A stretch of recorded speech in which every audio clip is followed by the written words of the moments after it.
Hi mga habibi! Ako nga pala si Nohan at welcome sa vlog na dapat nyong panoorin dahil may sumpa pag in-skip mo to. Dahil ito ang journey kung paano nawala ang siopo sa ilalim ng baba ko. Let's go! Unang hakbang consultation at syempre hindi ako nag-iisa, kasama ko si Princely. Pero hindi mo na siya magtitik ng procedure. Procedure?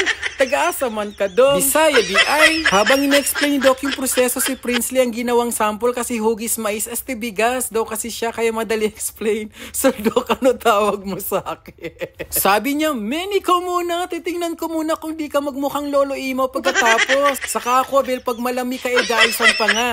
Kinabukasan, eto na, surgery day. Habang hinihintay na i-ready ang mga gamit, bigla ako napatitik sa TV nila at ayun, injection ad, close-up pa talaga.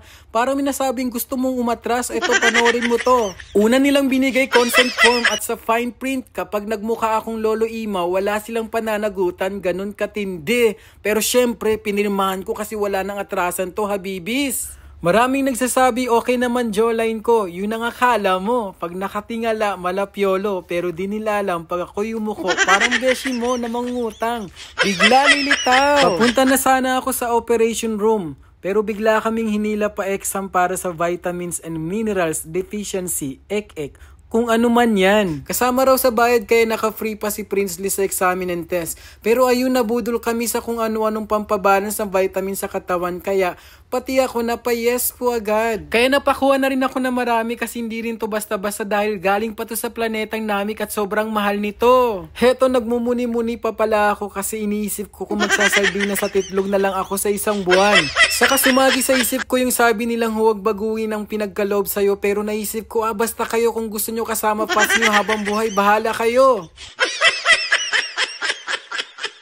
Pagpasok ko ng operation room, nakita ko yung mga gamit, parang pang torture. Man, gusto ko na sanang umuwi, kaso nalock na yung pinto. Charot. Eto na, nagsimula ng surgery, wala na akong video kasi bawal ang camera sa loob. Pero kung narinig nyo lang yung tibok ng puso ko, parang drumline sa parada. 3 weeks later. Pagising ko, buhay pa ako. Thanks word, universe rather. At good news, nawala na si double chin. Bad news, mukha akong baby na binilog ang mukha. Pero progress yan. Pero paglabas ko ng medical center, napagtanto ko mukha pala akong member ng Teletubbies. Day 1, magapa. Feeling ko parang ako yung character sa ML na si Akay na new skin unlock. Pero okay lang, sacrifice para sa panga. Day 2, gumagana ang pakiramdam, pwede na magsalita ng buo pero bawal pa rin tumawa. Kaya hindi mo na ako manunod ng Eat Bulaga. Day 3, tinanggal na ang tahi. Parang tinanggal din ang mga past mistakes ko sa buhay. Lighter na, physically and emotionally. Char. Day 5, ang maga, halos wala na.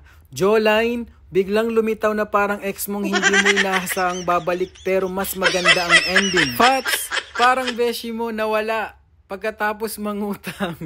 Dating double chin, wala na. Ngayon, feeling ko pwede na ako mag-commercial ng shaving cream kahit wala pa akong balbas. Shoutout nga pala sa mga endorsement na nag-message sa akin na na-decline ko dahil ayoko mapahiya sila at masira negosyo nila dahil sa akin. Dubi-dubi-dap-dap, dubi-dubi-dap-dap. Rap yun. So ito na nga, resulta, sobrang saya ko. Parang nawala ang masamang espiritu na matagal nang lumalambitin sa aking baba.